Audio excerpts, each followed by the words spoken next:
Yep.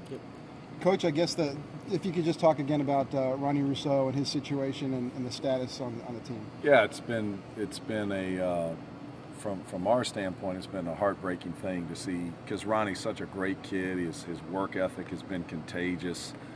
He's been so enjoyable to coach, and to see him go through some struggles, it's been tough. But first and foremost, we fully support him and his family. And people have asked me, I'll tell you guys, basketball is immaterial right now. I don't care what's being said. It's about his well-being, and that's the most important thing. I hate to ask the question, but is it not a physical thing? What can you say? What can we say about? Well, I mean, he's not able to be here on campus.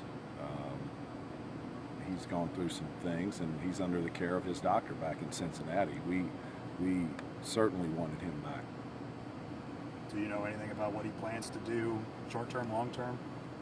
Well, I mean, I'm sure we're all hoping for the best, but in terms of basketball-wise, it's just a matter of his well-being and him being better, and that's all I can say about that.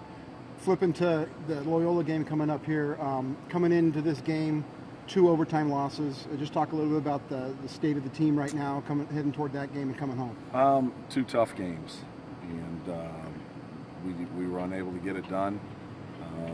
We have to understand why we were unable to get it done and fix some of those things.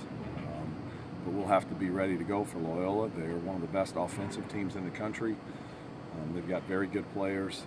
They can space you out. I think there's no one in the league that is a more difficult matchup than Milton Doyle. He is very difficult to deal with. Just the thought on the last 3 games, you guys have had halftime leads, almost double-digit halftime leads. Your just thoughts on in that situation? Sure, I think that there's no doubt we have lost some leads, and I think the Bradley game, if you look at it, we missed some important free throws. The Drake game, we led by 15. I believe in the first half, and early in the first half or late in the first half, and we missed some free throws down the stretch and had some defensive breakdowns, and then we let them get in the game. If you look at the Drake game overall, though, defensively, rebounding, taking care of the ball, all those numbers said you'd win the game, but we shot, I think, 62% from the foul line. At Southern Illinois, we shot 60% the first half. You can't keep that up. Well, if you flip it and go to the second half, Southern shot 60% the second half. That says we didn't play any defense, and that's why you lose the lead, and that's why you lose the game if a team shoots 60%. But we have to fix those things. So you don't look at it as there's one common thread. You think there's, really up to the one point where we had blown some leads, I really thought it was we had some careless turnovers and we missed free throws. We made our free throws at Southern. We out-rebounded them. We took care of the basketball. Our defense really suffered. Against Drake, as I said, I think we missed 3 front ends at the 6 and under stretch of the first half, and then we had some defensive breakdowns. There can be a lot of reasons why. We have to make better decisions with the basketball. We have to understand time and score.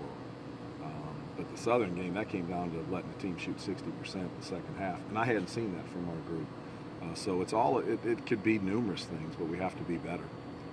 do you guys feel a little snake bit when it comes to some of these personnel problems or injury problems that you've had over the last couple of years here? Well, I think there's been a ton of injuries, and knock on wood, we've been fortunate. But this situation here just recently, as I said, a player that has been that valuable and a young man that we just love, and he's been his work ethic has been contagious. I've never coached a kid that's worked like him, with his ability to get in the gym, and then I've never dealt with a situation like this. But nonetheless, as I said, we're concerned about Ronnie, the person, more than Ronnie, the basketball player. Speaking of injuries, Alizé tweaked his ankle a little bit in that game. Is it a bad injury? What can you say? He was able to play that game, and honestly, I think he'll be okay. We'll see where he's at today. Did it impact him at all, do you think, during that game? I think it did a little bit. I mean, he scored it, but I don't think he had quite the level of lift on on the rebounding, but he still got out there and did some good things.